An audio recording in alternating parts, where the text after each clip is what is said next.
warahmatullahi wabarakatuh.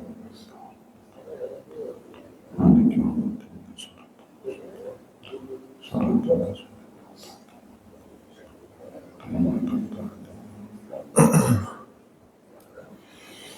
Bismillahirrahmanirrahim. Assalamualaikum warahmatullahi wabarakatuh. Alhamdulillah. Alhamdulillahilladzi ja'ala al-ilma taharatan lin-nufus wa nuran lil-basair wa hadiyan ilal jannah. Asyhadu an la ilaha illallah wahdahu la syarika lah wa asyhadu anna Muhammadan abduhu wa rasuluhu shahibul burhan. Allahumma shalli wa sallim ala rasulika al-karim Muhammad sallallahu alaihi wasallam wa ala alihi wa ashabihi wa man tabi'ahu bi ihsanin ila yaumiddin, summa amma ba'du. Puji dan syukur senantiasa dan tidak pernah bosan-bosannya kita panjatkan kehadirat Sang Maha Pencipta Allah Subhanahu wa Ta'ala, yang mana dengan limpahan karunia-Nya, rahmat-Nya, hidayah-Nya, serta anugerahnya kepada kita semua, kita kembali masih diberi kesempatan, kesehatan, dan usia panjang oleh Allah untuk sama-sama dan senantiasa mengabdikan diri kita di jalannya dengan menjalankan segala perintahnya dan menjauhi semua larangannya. Salawat diringi salam juga tidak pernah lupa pula kita haturkan kepada junjungan alam Nabi besar Muhammad sallallahu alaihi wasallam, di mana beliau telah bersabda dalam sebuah hadis, "Man salaka tariqan yaltamisu fihi ilman, sahalallahu lahu bihi tariqan ilal jannah." Barang siapa yang meniti sebuah jalan untuk menuntut ilmu agama Allah, maka niscaya Allah Subhanahu wa Ta'ala mudahkan baginya jalan menuju ke surganya Allah. Bapak Ibu kaum muslimin dan muslimat jamaah salat subuh yang diberkati oleh Allah, mari pada kesempatan subuh yang penuh dengan keberkahan ini, sambil kembali kita niat iktikaf di rumah Allah, mari sama-sama kita kembali melanjutkan pengajian tasawuf kita dengan kitab Al-Hikam karya Imam Ibnu Atha'illah Iskandari rahimahullahu ta'ala anhu. Dan insya Allah pada kesempatan pagi ini kita kembali akan melanjutkan bacaan kita dengan kata hikmah berikutnya, yaitu kata hikmah yang ke-100 di dalam kitab Al-Hikam, di mana di dalam kata hikmah yang ke-100 ini Imam Ibnu Atha'illah Iskandari kembali menasihati kita dengan satu kata hikmah, satu kata bijak. Khairu awqatika waqtun tashhadu fihi wujudaka faqatika. Sebaik-baik waktu di dalam kehidupan kita adalah waktu di mana kita menyadari ternyata kita ini tidak ada apa-apanya dalam menghadapi Allah Subhanahu wa Ta'ala. Faqah itu maknanya ketidakmampuan, ya, ketidakmampuan di hadapan Allah Subhanahu wa Ta'ala. Kita ini tidak ada apa-apanya dibandingkan Allah Subhanahu wa Ta'ala. Bapak Ibu yang dimuliakan oleh Allah, selama ini di dalam kehidupan seolah-olah kita manusia tersandra oleh pemahaman kita yang terbatas, sehingga muncul anggapan-anggapan yang kalau kita kembalikan anggapan-anggapan itu dalam penilaian agama, pada hakikatnya anggapan-anggapan itu keliru semuanya. Kita kasih contoh, selama ini hari dalam kehidupan yang kita rayakan itu setidaknya 2. Hari saat kita lahir dirayakan dengan akikah. Bahkan setelah itu Bapak Ibu, saat kita dewasa, di dalam tradisi sebagian masyarakat memperingatinya dengan hari ulang tahun. Itu diperingati seolah-olah itulah hari terbaik dalam kehidupan kita. Secara dohir iya, tetapi secara hakikat bukan itu hari terbaik. Tidak ada makna menurut ilmu hakikat kita senang karena kita telah lahir, atau kita senang karena kita sudah berulang tahun. Ada yang sudah 40, ada yang sudah 50. Tetapi senangnya kita itu tidak membuat kita sadar kepada Allah. Tidak ada makna menurut ilmu hakikat. Begitu juga misalnya ada anggapan di sebagian orang, hari terbaik dalam kehidupannya saat dia menikah, maka diperingati, dirayakan hari pernikahan itu dengan kenduri walimah. Memang perintah syariat, tetapi Bapak Ibu, di dalam ilmu hakikat, saat seseorang melangsungkan membuat acara perayaan pernikahan, tetapi dia acara tersebut kemudian membuat dia lupa kepada Allah, hari itu tidak ada baiknya dalam syariat, dalam hakikatnya. Maka itulah sebab Imam Ibnu Athaillah Iskandari rahimahullahu ta'ala anhu memberitahu kita, khairu awqatika waqtun tashhadu fihi wujuda faqatika. Sebaik-baik waktu, sebaik-baik masa di dalam kehidupan kita di dunia ini, waktun adalah waktu tashhadu fihi wujuda faqatika, waktu di mana akhirnya kita menyadari, bersyahadat, ternyata kita tidak ada apa-apanya di hadapan kemahaagungan, di hadapan kemahabesaran Allah Subhanahu wa Ta'ala. Dan itu Bapak Ibu yang pasti nanti menjelang kita mati. Nah, itu sudah pasti itu. Menjelang kita mati itu biasanya orang mau mati itu disebut sakratul maut.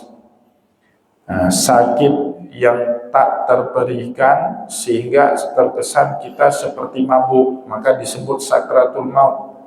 Maka orang yang mau mati itu Pak biasanya hilang kesadarannya, kewarasannya, akalnya, dia nggak malu lagi. Kalau tersingkap auratnya dia nggak malu lagi. Misalnya kita di rumah sakit, ada orang yang membusuk, kita tarik-tarik itu kain kita sampai nampak kemaluan, kita sudah tidak malu lagi.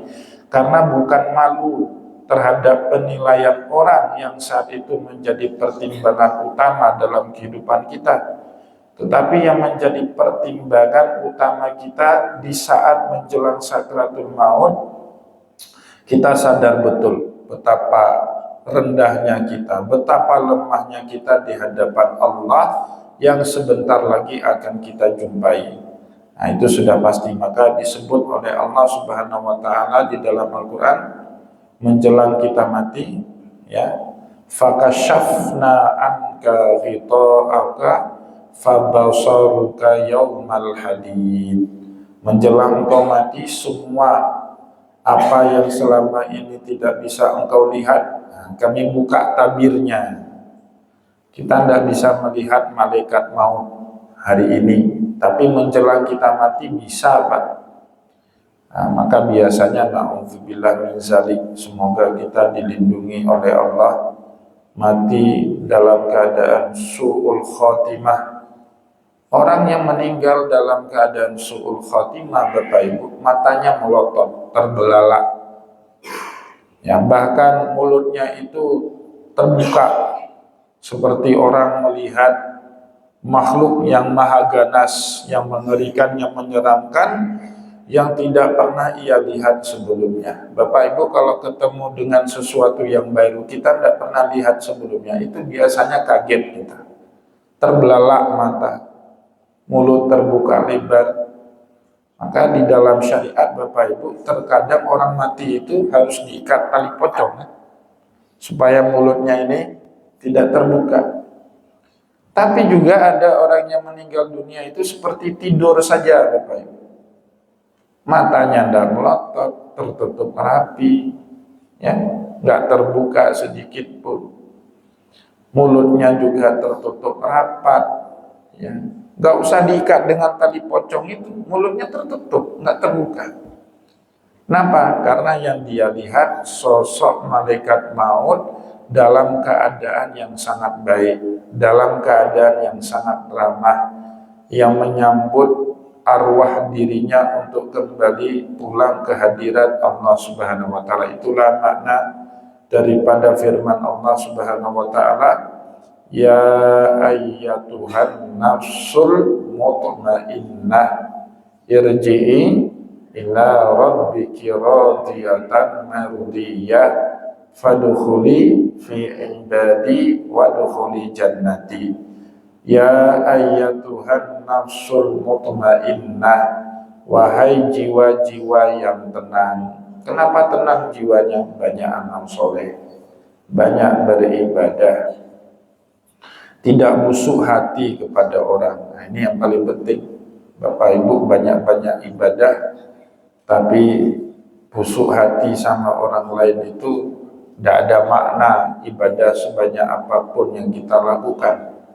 Tapi kebiasaannya masyarakat kita itu terjebak dalam ritual ibadah mahdah, tapi lupa untuk memperbaiki kolbunya sehingga menjadi kolbun salim. Padahal yang dijamin sama Allah, orang yang meninggal dalam keadaan husnul khotimah siapa?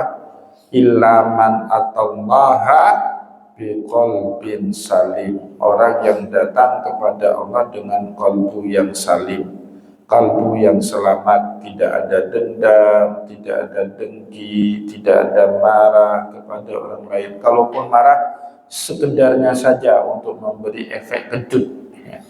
Memang kadang-kadang marah itu betul juga, perlu juga. Ya Rasulullah kadang-kadang marah itu sama sahabat. Untuk apa? Memberi pelajaran, sekedar itu. Ada dosisnya, tidak usah kelewatan sampai dendam, nggak ngomong 3 hari, atau bahkan pakai wasiat. Nanti anak keturunan saya sampai 7 keturunan tidak boleh kawin dengan keturunan dia, karena saya punya dendam kesumatnya belum selesai. Itu bukan muslim seperti itu. Ya. Marah boleh kalau ada orang salah, diberitahu berulang kali nggak berubah, kasihkan marah sama dia supaya dia kejut, kaget. Nah, setelah itu baikan kembali. Itu marah seorang muslim sejati seperti itu, tidak berterusan, tidak berkelanjutan. Maka Bapak Ibu kaum muslimin dan muslimat yang dimuliakan oleh Allah, mereka yang di akhir hayatnya, di akhir hidupnya melihat malaikat maut dalam kondisi yang baik, jiwanya tenang. Ya ayyatuhan nafsul mutmainnah, wahai jiwa-jiwa yang tenang. Malaikat maut pun ketika mencabut nyawa kita itu sambil berkata, irji'i ila rabbiki radiyatan mardiyah. Kembalilah kamu kepada kehadirat Tuhanmu dengan penuh keridhaan. Fadkhuli fi ibadi, masuklah kamu ke dalam hamba-hambaku, ke dalam hamba-hamba Allah yang taat. Wadkhuli jannati, masuklah ke dalam surganya Allah. Nah, maka Bapak Ibu, kata Allah di dalam ayat pertama tadi, fakashafna anka fitoaka, pada saat kita menjelang mati, kita itu udah tidak butuh lagi pertolongan medis, sudah juga tidak butuh lagi belas kasih family handai tolan sahabat karib kita. Yang kita butuhkan pada saat itu apa Bapak Ibu? Sokongan doa. Ya, maka disuruh baca Yasin kan sama Rasulullah. Orang yang menjelang sakratul maut itu jangan ditangisi lagi Pak, bantu dia dengan doa. Kalau perlu bantu dia dengan talqin, moga-moga kalimat terakhir yang terucap dari mulut dia itu kalimat la ilaha illallah, laqinu mautakum bi kalimati la ilaha illallah. Nah, disuruh talqin, disuruh topang dengan doa supaya dia mudah menghadapi sakratul maut. Nah, itulah waktu yang benar-benar kita dalam titik kesadaran butuh kepada kemahabesaran Allah. Kalau sekarang Bapak Ibu kadang-kadang kita prentele, petantang-pententeng, bisa saya ini. Lupa sama Allah kadang-kadang. Kenapa? Karena masih sehat. Ya, bisa kita kenapa? Masih muda. Bisa kita kenapa? Masih punya waktu. Masih punya harta, bla bla bla, macam-macam. Tetapi sedikit demi sedikit fasilitas hidup itu ditarik sama Allah. Nah, itu ternyata membuat kita makin sadar. Ternyata kita ini bukan siapa-siapa di hadapan kebesarannya Allah, di hadapan keagungannya Allah Subhanahu wa Ta'ala. Maka Bapak Ibu, sebenarnya hari yang paling baik dalam kehidupan kita itu apa? Kalau kita bisa meninggal dalam keadaan husnul khotimah, itu yang paling baik. Karena disitulah kita menyadari betul kita ini kecil di hadapan Allah. Betapa canggihnya peralatan medis yang berusaha membantu mempertahankan nyawa kita di hadapan keagungan Allah tidak bisa, tidak berfungsi. Kalau Allah sudah menakdirkan kita mati, maka kita juga akan mati.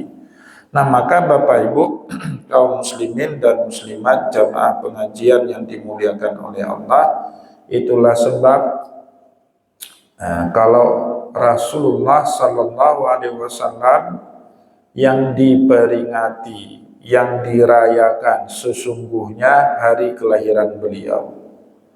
Nah, kita memperingatinya dengan acara Maulidur Rasul, ya, kendurika, dengan pengajian kah, dengan membaca salawat kah, atau dengan pembacaan qasidah-qasidah seperti qasidah Barzanji, qasidah Adibai, qasidah Simtud Durar dan lain sebagainya. Itu berbagai cara kita memperingati hari kelahiran Rasulullah. Kenapa Rasulullah yang diperingati hari kelahiran? Karena Nabi kita Muhammad hari lahirnya saja Bapak Ibu sudah membawa anugerah kepada seluruh umat manusia. Tapi kalau kita manusia biasa, belum tentu kita baik lahirnya. Nah, maka dalam ilmu tasawuf Bapak Ibu punya keyakinan tak peduli kita mau mulai hidup bagaimana. Yang paling penting cara kita mengakhiri hidup itu. Bapak Ibu mulai kehidupan sebagai penjahat, tak masalah. Yang penting kita menutup kehidupan kita itu sebagai orang baik. Idealnya lahir dalam keadaan baik, terus menjadi orang baik, sampai kita meninggal dunia pun menjadi orang baik. Nah, itulah sebab kalau Rasulullah yang diperingati hari kelahiran beliau, kita sebut dengan Maulidur Rasul, maka kita orang biasa umatnya Nabi Muhammad yang diperingati itu apa? Hari kematiannya, ya, haul disebut. Nah, biasanya dalam tradisi orang Aceh kalau sudah sampai 1 tahun kematian sanak saudara kita buat acara kan Pak ya. Nah, kita buat acara, undang tetangga samping kanan samping kiri, undang tokoh masyarakat, tokoh agama, tunggu baca tahlilan, baca doa sama dia. Ya, kita niatkan kepada orang tua kita yang kadrukdun. Ya. Haul itu bahasa Acehnya kadrukdun. Sudah 1 tahun. Nah, jadi tanda cinta kita kepada orang tua, kepada saudara kita, suami, istri yang sudah berpulang terlebih dahulu kehadiran Allah. Bagaimana caranya? Kita doakan setiap kali sampai tahun wafatnya mereka, ya. Itu ada dalilnya enggak Pak Ustaz? Ada.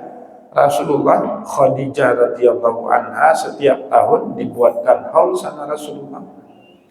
Jadi Rasulullah setiap hari kematiannya Khadijah hari wafatnya istri beliau Khadijah, beliau buatkan haul Bapak Ibu. Ya, diundang sanak famili beliau, saudara-saudara beliau, baca doa bersama, ya. Allahumma ighfir laha warhamha wa'afiha wa'fu anha wa akrim nuzulaha. Oh, kita tidak sanggup buatkan duri, tidak apa-apa, yang penting kumpul baca doanya. Yang paling penting itu bukan kendurinya, yang paling penting itu sebenarnya baca doa. Kenduri itu kan bentuk tanda kita pemulia jame kepada orang yang sudah susah-susah datang jauh untuk mendoakan orang tua kita yang sudah meninggal dunia. Nah, maka oleh sebab itu Bapak Ibu, bagi seorang muslim sejati, hari yang paling baik dalam kehidupan dia itu apa? Hari dia meninggal dunia.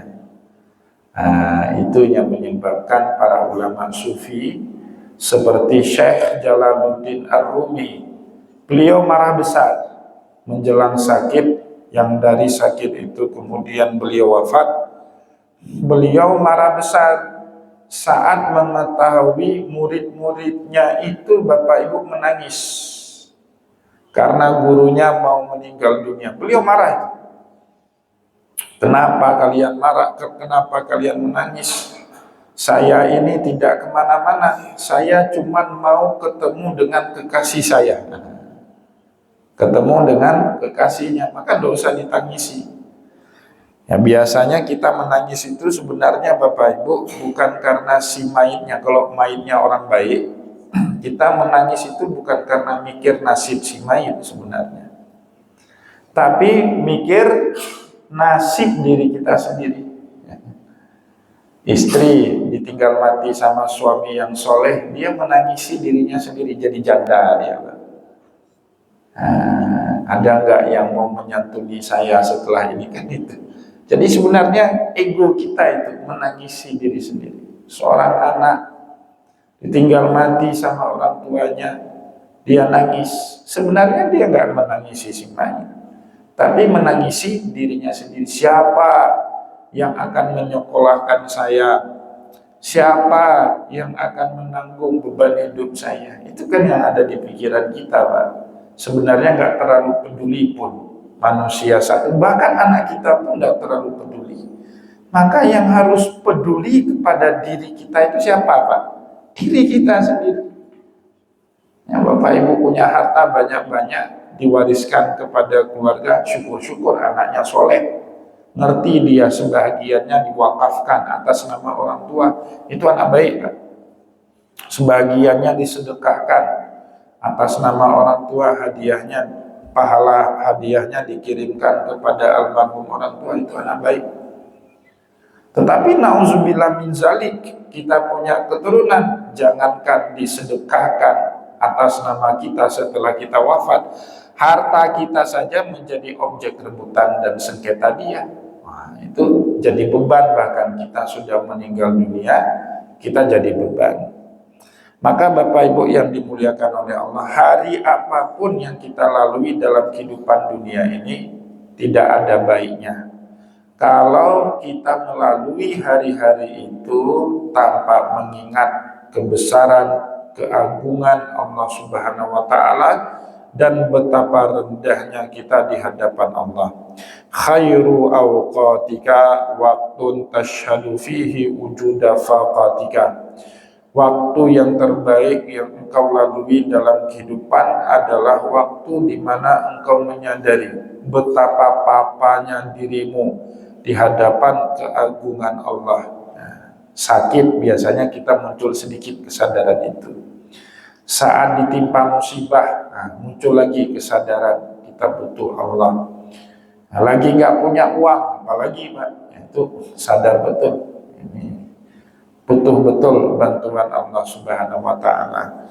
Ya, maka Bapak Ibu kaum muslimin dan muslimat jamaah pengajian yang dimuliakan oleh Allah, sebab itu kemudian Imam Ibnu Athaillah juga menjelaskan kepada kita wa turaddu fihi ila wujudi zillatika, dengan kesadaran betapa agungnya Allah di hadapan kita itu Bapak Ibu, itu akhirnya akan membuat kita kembali sadar ila wujudi zillatika. Ternyata kita manusia ini sehebat apapun dalam pandangan orang lain tetap hina dalam pandangan Allah Subhanahu wa taala. Itu cara paling baik untuk mengontrol ego diri Bapak Ibu. Semua kita manusia ini punya yang namanya ego. Nah, cuman masalahnya tinggal di pengendalian ego itu. Sanggup nggak kita kendalikan? Kalau lepas ego itu celaka kita, Pak. Kalau kita sanggup kendalikan, selamatlah kita. Saya kasih contoh, Bapak Ibu tokoh pejabat datang ke suatu acara tidak dihormati. Kadang-kadang membatin itu di dalam hati kita. Kudu ngajau dengan apa yang dulu ke. Nyoman teng kampasiun barokah si atro bahkan tuh yang laki proposal kan gitu Pak Mahdi ya. Kita udah pensiun kurang dihargai kadang-kadang. Itu naluri alami kalau muncul karena kita bukan malaikat manusia. Tapi yang nggak boleh diteruskan berkelanjutan itu sehingga pesahok ya waju. Karena nggak ada orang suruh duduk, Pak, kita pulang terus ngambek. Nggak ada yang hormat, nggak ada yang salam kita, nggak ada yang tegur sapa kita. Itu nggak betul. Langsung kendalikan diri. Saya ini bukan siapa-siapa. Pembandingnya bukan orang di situ, pembandingannya adalah Allah Subhanahu wa taala. Ini kan saya manusia biasa. Wajarlah orang memperlakukan saya seperti ini karena aib saya lebih banyak daripada prestasi. Cuman mereka tidak tahu. Yang tahu itu Allah Subhanahu wa taala. Jadi kalau Bapak Ibu sanggup mengendalikan diri seperti itu rupa, Pak, nggak ada yang namanya rasa sedih saat orang nggak respect sama kita. Nggak ada yang namanya rasa khawatir saat tidak ada penyambutan yang layak buat kita. Nggak ada, itu perasaan netral aja. Kenapa? Bisa kita kendalikan. Nah, ini penting Bapak Ibu, sehingga kita nggak gampang kecewa, nggak gampang sedih, ya, nggak gampang gelisah, bahkan juga nggak gampang ngambek, emosi dan seterusnya. Kenapa emosi, ngambek dan seterusnya itu masih ada di dalam diri seseorang? Ya tadi, karena harapannya tinggi sekali. Kenapa harapannya tinggi? Karena dia merasa dirinya hebat, dirinya punya jabatan, punya kedudukan sosial, harus diberikan penghormatan yang layak. Tetapi kalau kita sadar pembanding kita itu adalah Allah, kita ini tidak ada apa-apanya dibandingkan Allah, dan kesadaran itu turaddu fihi ila wujudi zillatika. Kesadaran itu akhirnya membuat kita kembali menyadari kita ini ternyata makhluk hina. Kita ini selama ini dihormati oleh banyak orang karena perbuatan dosa maksiat kita ditutupi sama Allah Subhanahu wa taala. Kalau perasaan itu ada, terkendalilah ego kita Bapak Ibu. Jadi kita aman-aman aja. Dihormati alhamdulillah, tidak dihormati memang itulah yang lebih layak untuk kita karena dosa kita lebih banyak. Nah, maka Bapak Ibu kaum muslimin dan muslimat jamaah pengajian yang dimuliakan oleh Allah, semoga apa yang telah kita sampaikan tadi bermanfaat ya kepada dalam kehidupan kita sehari-hari, dalam mengendalikan ego kita, nafsu kita, syahwat kita. Karena kalau itu tidak dikendalikan, itulah puncak dari kesengsaraan manusia di dalam kehidupan ini. Saya mohon maaf jika ada yang tidak berkenan. Semoga bisa kita amalkan di dalam kehidupan kita sehari-hari. Wallahu muwaffiq ila aqwamit thoriq wa nasrun minallah fathun qarib. Wassalamualaikum warahmatullahi wabarakatuh.